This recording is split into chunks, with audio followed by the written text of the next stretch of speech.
Hello दोस्त, स्वागत है आपको हमारे यूपीएससी ड्रीम में। और आज का हमारा सेक्शन है भारत एक दृष्टि। आज का हमारा टॉपिक है भारत एक दृष्टि। तो इसके बारे में हम आज पढ़ेंगे। ये कुछ बेसिक जानकारियां हैं जो इंडिया के बारे में, कहाँ से उसका नाम पड़ा, कैसे उसका नाम पड़ा, कितना भौगोलिक क्षेत्र है, कितना विस्तार है और क्या क्या इसमें है, इसके बारे में आज हम पढ़ेंगे। तो मैं स्टार्ट कर रहा हूँ। ये भूगोल की बुक है, एक समग्र अध्ययन, जो महेश कुमार वर्मा ने लिखी है। इस बुक को मैं स्टार्ट कर रहा हूँ और ये बुक आपके लिए हेल्पफुल होगी। तो चलो स्टार्ट करते हैं फिर आज का सेक्शन। सबसे पहले हम भारत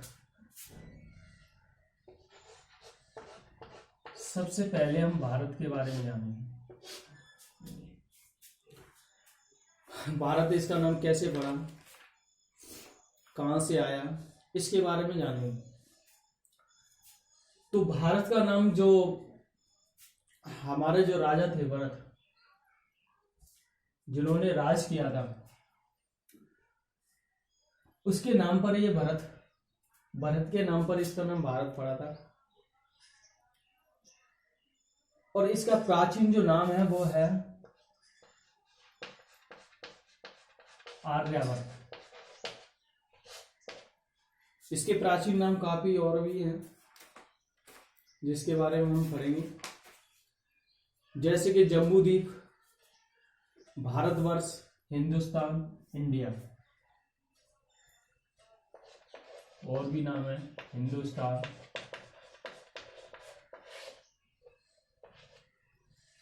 और इंडिया, ये अन्य नाम है। हिंदुस्तान इसलिए पड़ा कि जो ईरान के जो लोग थे वो भारत में सिंधु नदी के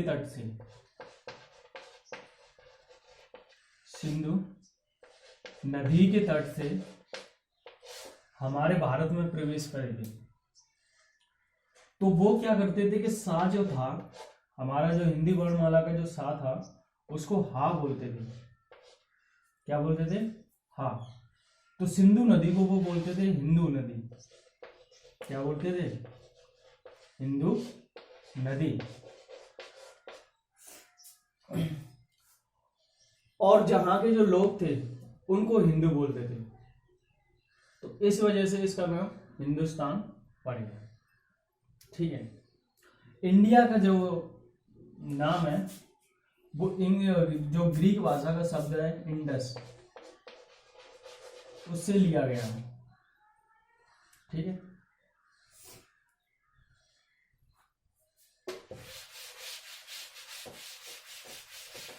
तो भारत एक दृष्टि में देखते हैं।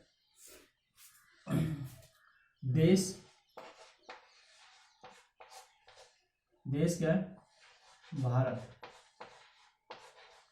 जिसके बारे में हम पढ़ रहे हैं।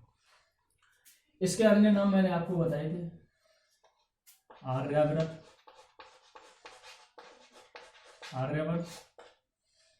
हिंदुस्तान,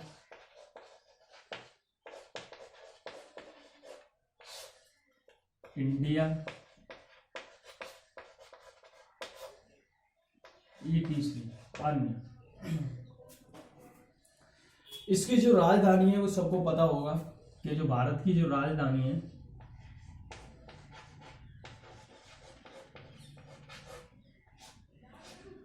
वो नई दिल्ली है।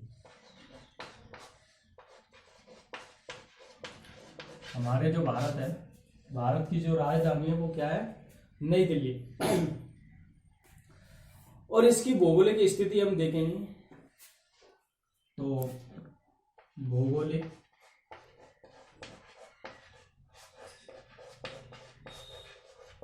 स्थिति,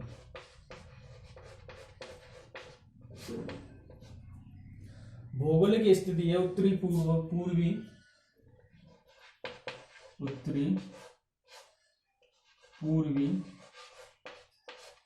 गोलार्ध में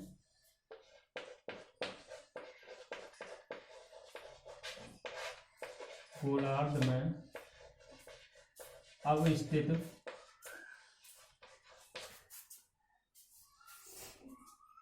तो इसकी जो भौगोलिक स्थिति है वो उत्तरी गोलार्ध में यानी ऊपर की ओर।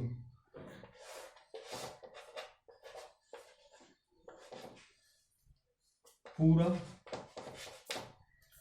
ये पश्चिम, ये उत्तर और ये दक्षिण। तो हमारी जो भौगोलिक स्थिति है वो उत्तरी गोलार्ध में यानी ऊपर की ओर है। ठीक है, ये उत्तरी गोलार्ध होगा, ये पूर्वी, पश्चिमी और ये दक्षिणी, ये उत्तरी। ठीक है, इसमें स्थित है हमारी भौगोलिक स्थिति। इसके बाद हम आगे पढ़ेंगे अक्षांशीय विस्तार। इसका जो अक्षांशीय विस्तार है, अक्षांशीय विस्तार, इसका जो अक्षांशीय विस्तार है वो है 8 डिग्री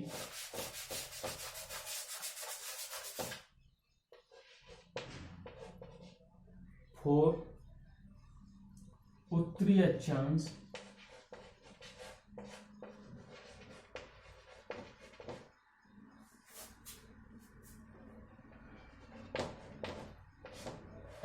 से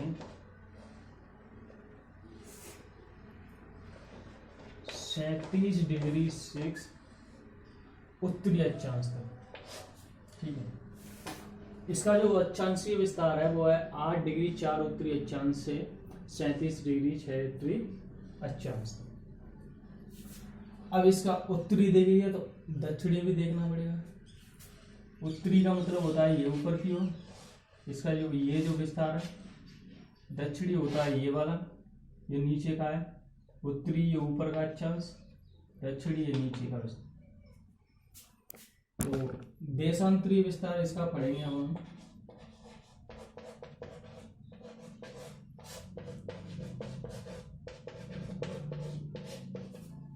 देशांतरीय विस्तार होगा इसका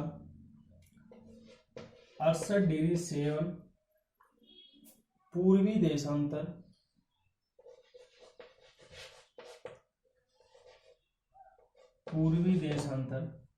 यानी कि 68 डिग्री 7 पूर्वी देशांतर यानी कि पूर्व की ओर। ठीक है, इसके बाद यहां से 97 यानी कि 97 डिग्री 25 पूर्वी देशांतर तक होगा। ठीक है, इसके लिए जो जलवायु होगी,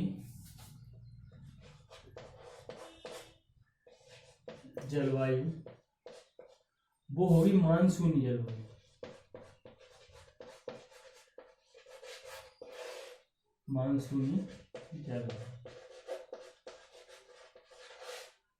क्योंकि यहां पर मानसून के द्वारा क्या होती है, वर्षा होती है। ठीक है, इसके बाद हम पढ़ेंगे आगे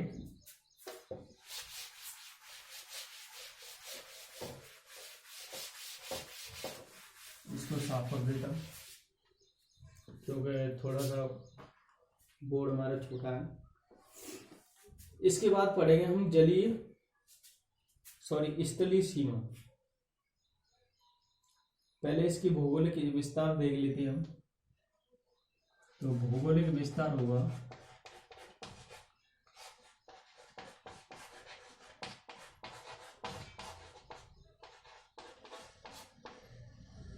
पूर्व से पश्चिम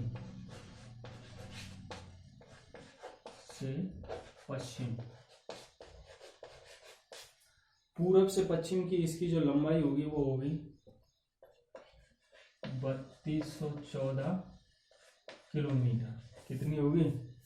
3214 किलोमीटर, यानी 3,214 किलोमीटर।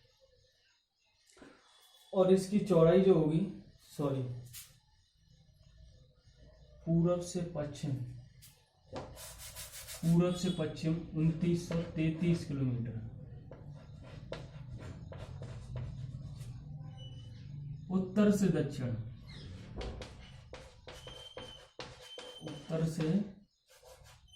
दक्षिण जो होगी वो होगी हमारी 3,214 किलोमीटर।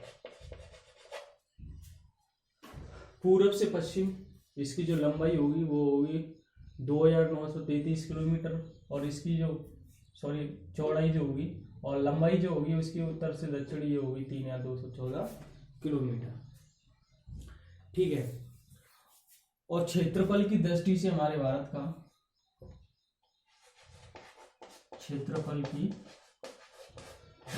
भारत का कौन सा स्थान आता है? 7वां। पूरे वर्ल्ड में 7वां स्थान है क्षेत्रफल की दृष्टि से, क्योंकि इसमें विश्व का कुल क्षेत्रफल है 2.4%, यानी कि 2.4%।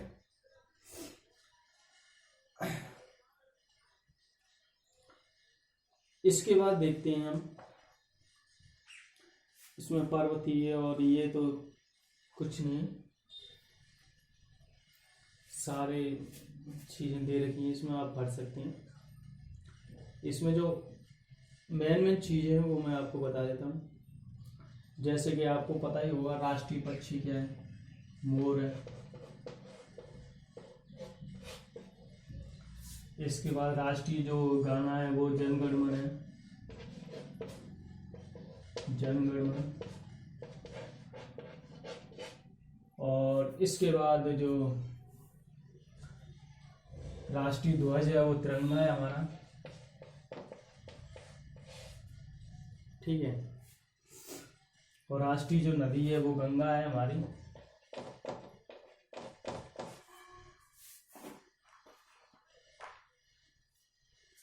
और जो जलीय जीव है राष्ट्रीय वो डॉल्फिन है।